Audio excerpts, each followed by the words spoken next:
you can feel revitalised and not too sleepy.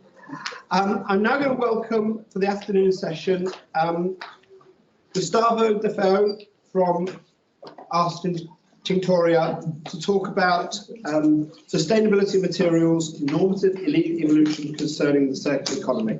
For Gustavo.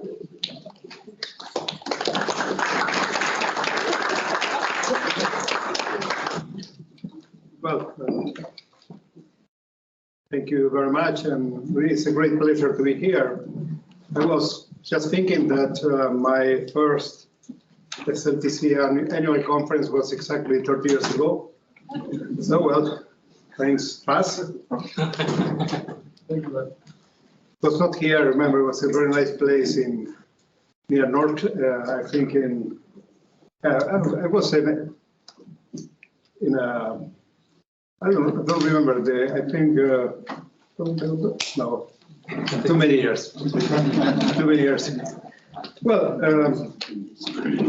today I'm going to speak a little bit of how norms are evolving, mostly in Europe, regarding biomass and bio-based materials, and a little bit my view of what will happen in the future, so where we'll have to look on the future developments.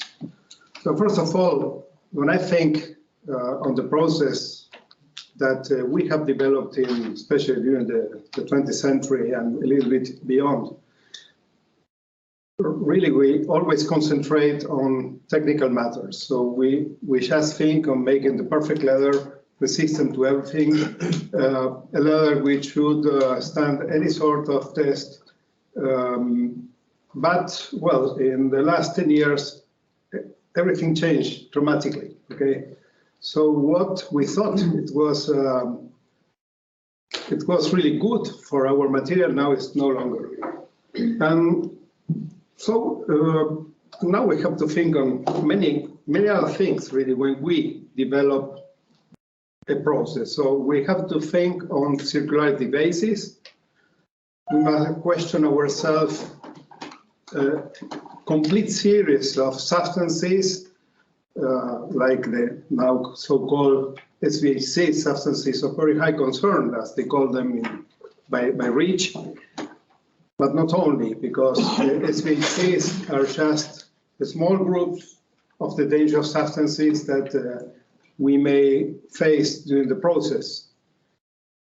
Also, we have to understand what's going on with our leather. So leather works like a membrane, so it is going to absorb, it's also going to release materials, it's going to bond these chemistries, it's going to degrade.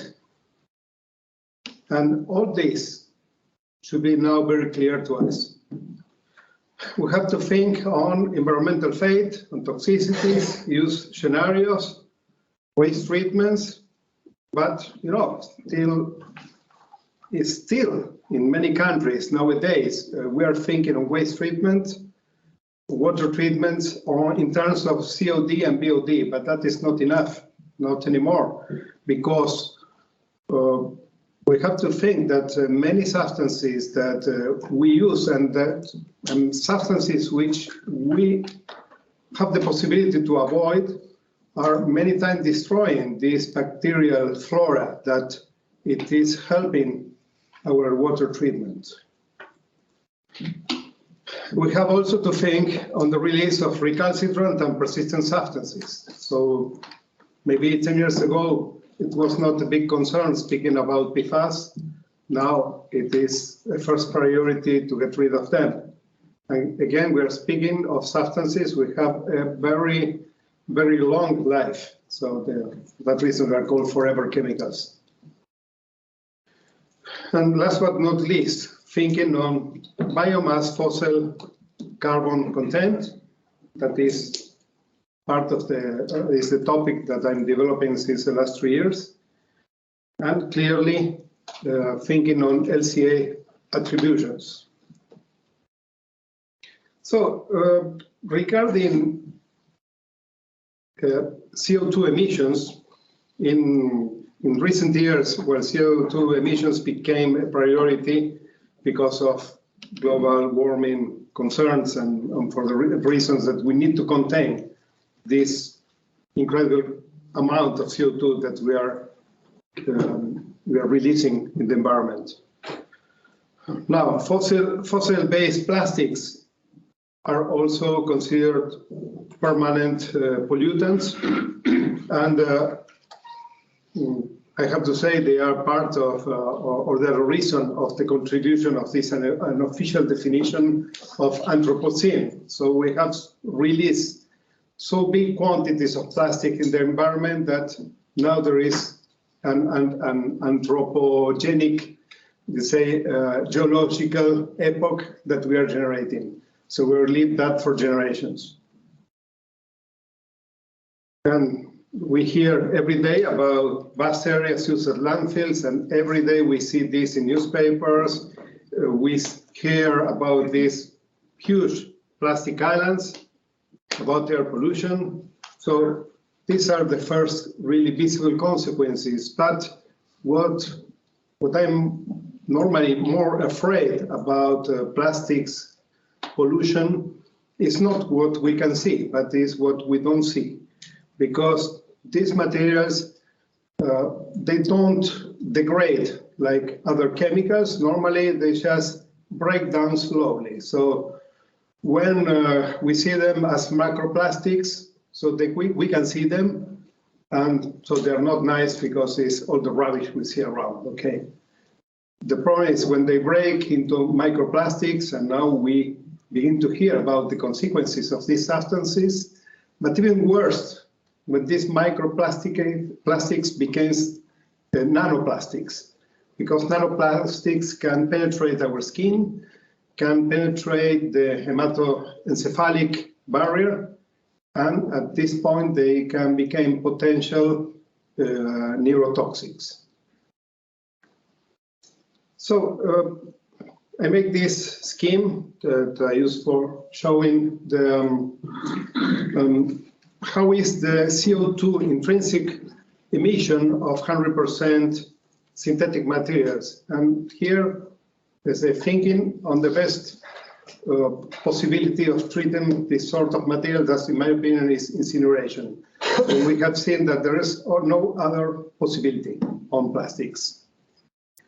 So from petrol derivatives, we generate normally polymers. These polymers can be used for generating different sorts of goods that eventually can be recycled. But in spite of the efforts that we can do for recycle, during their life, they will release macro, micro, and nanoplastics. So sooner or later, we have to treat them. And as I said, in my opinion, the best possibility is incineration. And in that case, we generate CO2. And proportionally to the CO2 we are generating, we are consuming oxygen from our atmosphere. So result is this. So we release 100% of this CO2 in the environment, but we didn't take anything from the atmospheric CO2. When we think on bio-based materials, our raw material is CO2. So it's environmental CO2. That it will be metabolized by plants through photosynthesis and liberating at this point oxygen. So this is the first difference. So we have a process that is taking CO2 from the atmosphere and generating oxygen. And everybody knows this because I think we learned in our primary schools. So, but from this biomass, we can generate even textile materials like cotton, canopy, etc., or can be used as feed for animals. At these points, from these animals, we can make from wool or leather. Suppose then we make with them our goods. So, and we consider the worst option, that is incineration. Then we are going to consume proportionally the same oxygen that we released before. And again, we'll have the same quantity of CO2. So at this point, this is balanced. So if we consider clearly the intrinsic contribution of the material. We have other things to study that are, for example, the needs of energy that we will use for the production of the materials, transports, etc. Okay, but I think it's very important to separate things, because this way we may have a much better idea of the goodness, let's say, of our material, and then to concentrate on applying other technologies, maybe for transport, maybe for electricity generation, etc. And clearly keeping CO2 compensation as extreme resource. In the last year, really, I found many articles in newspapers where all this trend for vegan materials based on plastics is changing. So there's this article from New York Times, for example, where they explain how fashions wanted to demonstrate that these petrol derivatives are good for the environment, for the planet. The Guardian, in this case, with microplastics found in the deep lungs of living people for the first time. Or, for example, this from Los Angeles Times, where there is an accusation to Exxon for perpetuating this myth of recycling plastics. What I mean with this, of the plastic production that we have, even though they can be recyclable, only 8% of the material it is somewhat, in some way, let's say, recycled. About 12 to 14% finish in for energy generation, so burning. Okay. The rest is released in the environment. So for us, it was very important to understand if it is possible to quantify the modern carbon respect to the fossil carbon. And the answer is in this. So normally, when modern carbon contains radiocarbon C14, okay? C14 is not born from carbon, but is born from nitrogen, which is bombarded by cosmic radiation and thus generating in the upper atmosphere C14. This C14 is combined with oxygen, became CO2-14, which will be metabolized by plants and then transferred to animals.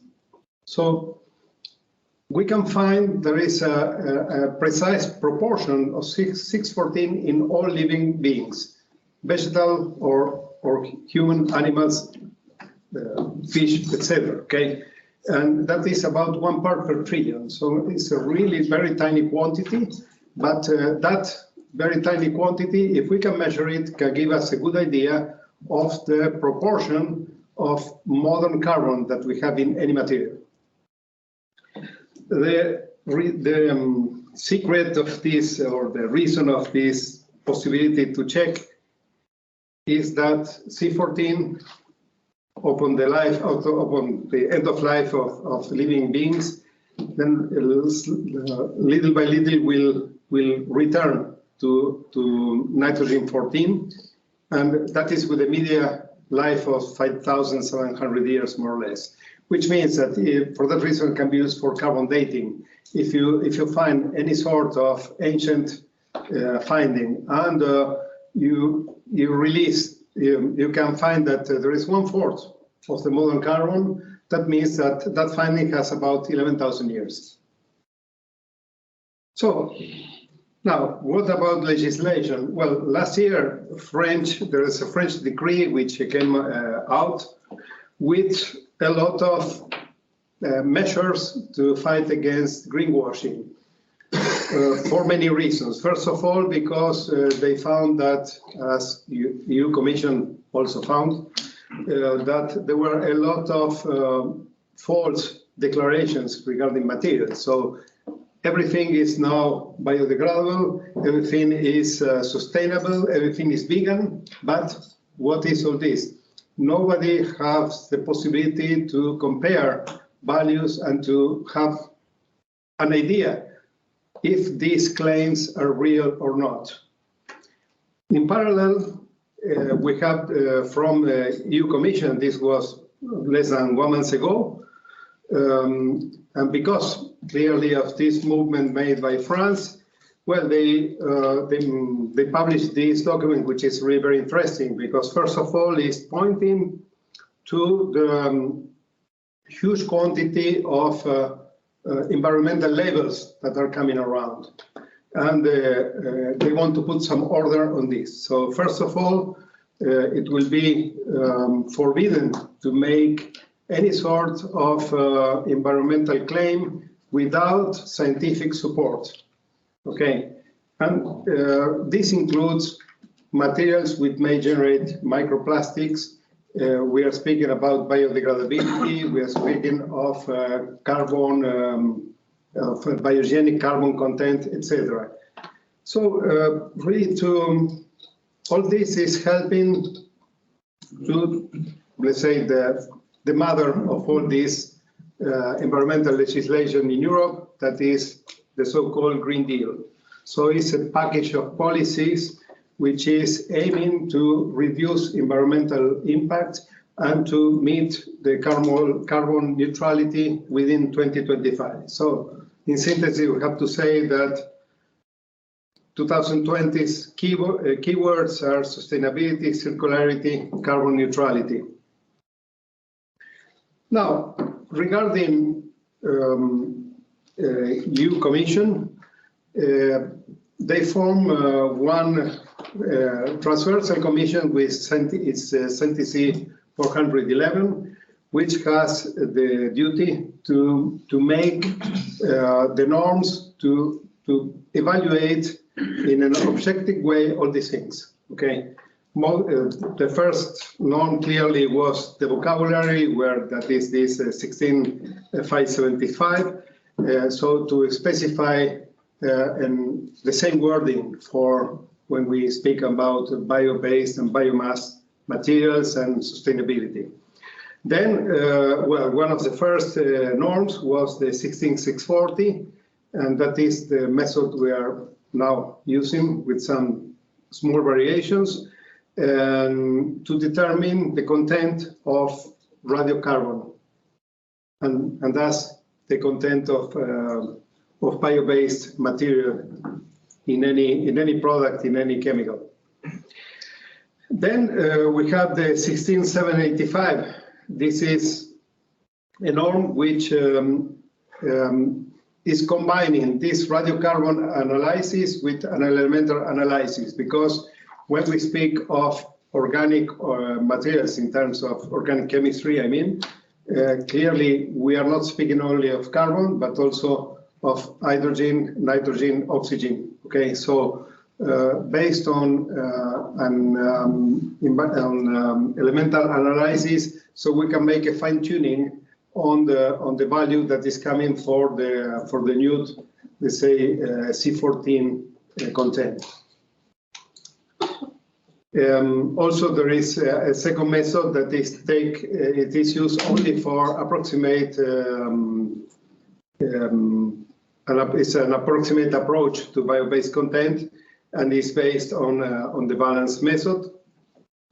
And the 16751, that this norm is regarding sustainability criteria. So this regards social, economic, and environmental criteria to be applied when we define a bio-based product. So it's not only thinking on the product, but thinking also on social sustainability, on economical growth. There's this norm that, in my opinion, is going to be very important in the next years, is the 16848. And this is, let's say, are the rules for the communication of characteristics of, let's say, of sustainability characteristics within business-to-business platforms. And there we have, in this norm, all these specifications. First of all, biomass type. So if we speak about plants, about animals, microorganisms, etc. Okay, the origin, so where this biomass is coming from. The bio-based carbon content as a minimum quantity of carbon that of, let's say, bio-based carbon based on EN 16640 and relation to the total mass of the products. Then biomass sustainability, and here is by the application of another norm, the 16751, regarding the aspects of the production, and then end of life. And here we have a whole world coming, because from the end of life option, they consider material recycling, eventually, if it is possible to recycle, and all the consequences which this recycle may have in the future environment, organic recycling, energy recovery, biodegradability, how to manage eventually residual how to manage disposals, and additional information which is included, for example, certification, other certifications, and LCA information. Well, returning to our radiocarbon studies, we concentrated on this new system that is what we have installed in our laboratory recently, and where we made our validation against the accelerator. That is the method, the official method that is used by ASTM and also EN. And we found a very perfect alignment of all values. Here we have studied different materials. The first one really was coming from a Stella McCartney issue. Yeah. And that was a perfect zero bio-based content. Okay. The second was Deserto, where we found roughly a 24% bio-based content, and so on, till we arrived to real vegetable leather, with, in this case, with the near 95% biomass content.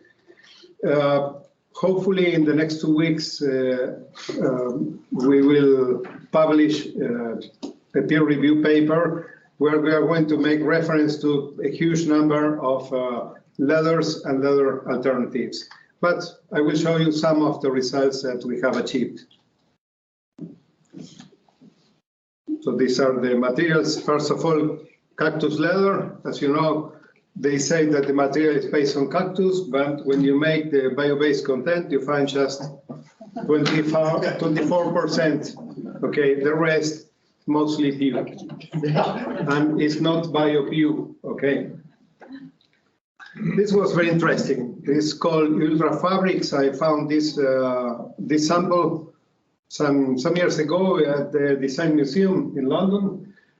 Because they were presenting, they just presented all the auditorium made with the this Ultra Fabrics Bonar Bio material, and they were showing this material as the new trendy material for Range Rover. Okay, well, it is presented as luxury plant-based material. Okay, and again, our reports show 28% bio content, but for us was interesting this for testing our method for this reason. We found that in their website there is a certification by USDA. So USDA has a program called Bio Preferred, where they are showing materials which have a biomass content. And really, in their program it says that the material contains 29%. So we found 28. They found 29. I took a sample from Design Museum, so it was not the same sample. I can say that we are perfectly aligned. Now I took a bad case of leather. Okay, metal-free leather I took from one customer in Arzignano. Metal-free was done with using synthetic tannins, fat liquor with synthetic fats, finished with synthetic polymers. So here we have a lot of petrol derivatives products. And despite this, well, we were at a good 65% bio content. Clearly, when we go to a heavy nubuck, well, we are right to an 89% bio. And really arriving to a traditional baqueta, well, our results were 96% for this article. And what, in our opinion, is very important and we're trying to promote within the Commission TC 411, where I'm actually representing Italy, is not only to speak of biomass or bio-based content, because nobody understands like that, okay?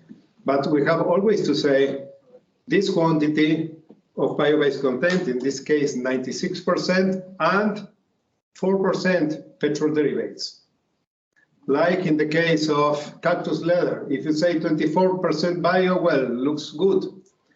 If you say 76% petrol derivative, it's not so good, okay?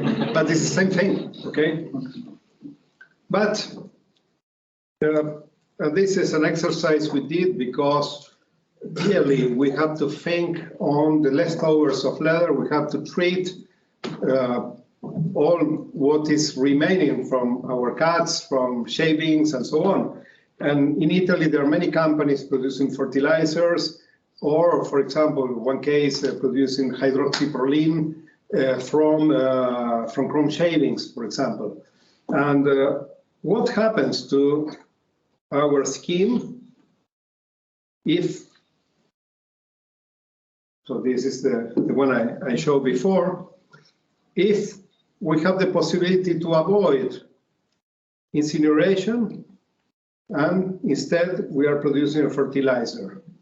So we are cutting this circle, but in a very virtuous way, because, and here I put the example of hydroxyproline production. So if we are recycling this carbon that we are not releasing in the environment, then, well, plants will grow more strongly by use of these substances as fertilizer or as biostimulants.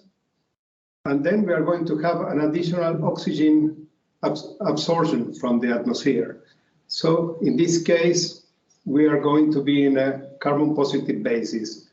And I have to say that it's very difficult to find let's say, a trendy alternative to leather with these properties. So in my opinion, is where we have to point for the future. And, well, future. First of all, clearly, we have to think on biomass content, but it's not the only thing to consider because, well, 2 weeks ago, I have been in the European Congress of Bioplastics, and the biggest concern they have is that, yes, they are generating a lot of plastics from vegetable materials, but what about biodegradation? In some cases, it's not biodegrading, or it is the same generating micro and nanoplastics. So, yes, they solve one part of the problem, so they are not using petrol derivatives, now they are using vegetable oil, for example, as raw material, but they did not solve the problem of biodegradation. And they're thinking of different sorts of industrial composting. But again, we must be very careful because we must avoid to continue generating micro and nanoplastics. Clearly, GHG, so that is greenhouse gases emissions after incinerations. And again, we have to think and to calculate these greenhouse gases savings strategies. And then clearly biodegradability. It is the future, but not only thinking of how much it is degrading, but which is the biodegradation pattern, which are the residues are coming out, to identify them, to understand really which will be the environmental fate that these micro components are going to generate. And last but not least, finding the way to suppress micro and nanoplastics. Thank you for your attention.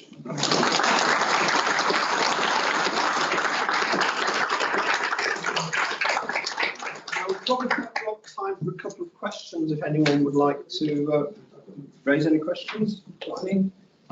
Will? I just asked a question I was going to ask Matt Walker when he presented something similar on carbon-14.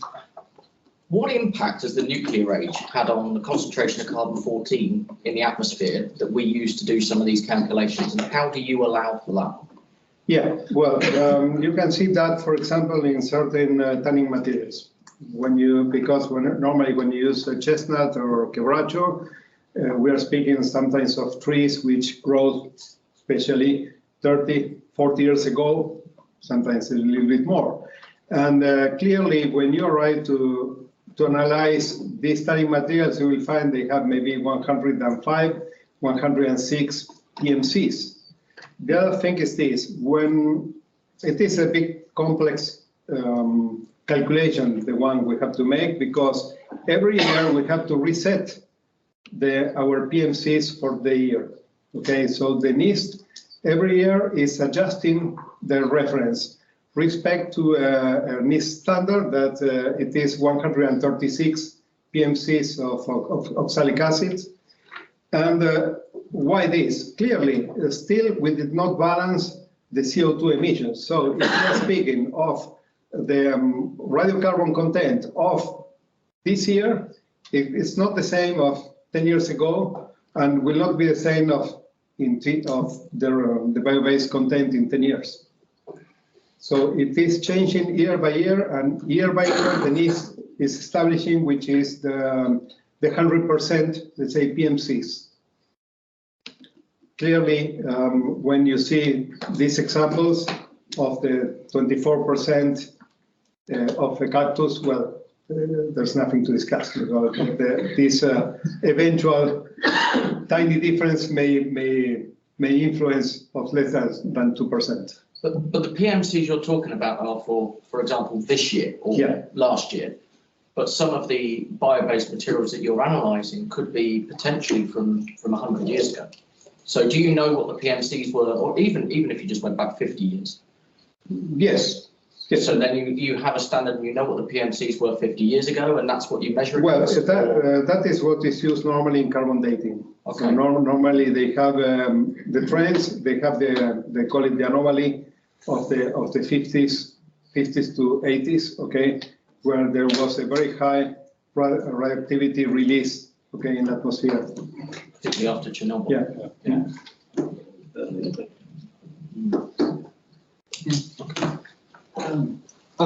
A great presentation, Gustavo. What, in your opinion, would be the greatest challenges now for the leather industry to get to 100% bio content?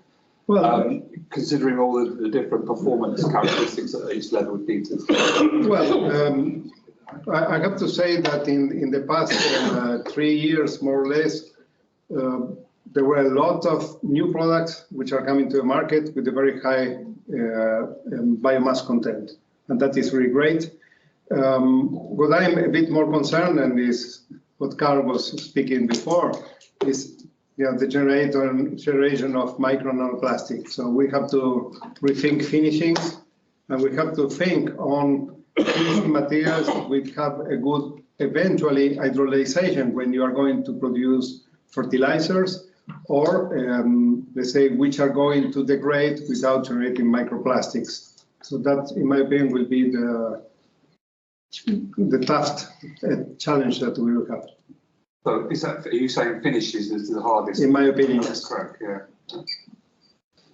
Can I add a comment to that? Yeah. It's not a question. We've spoken about this before many of the dye stuffs that we use are synthetic dyes from petroleum sources. Hmm. So big challenge out to the chemical companies in the room. We want a biogenic dye tomorrow, if it's possible. I know you don't work on Sundays, but that's. Well, I have to say there are already some initiatives in other sectors that are now studying dyes with high biogenic content.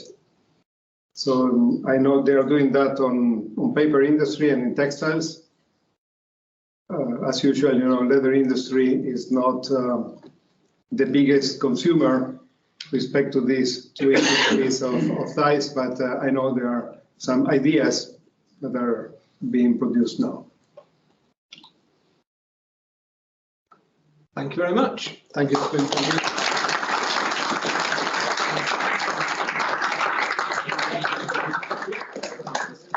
Thank you very much.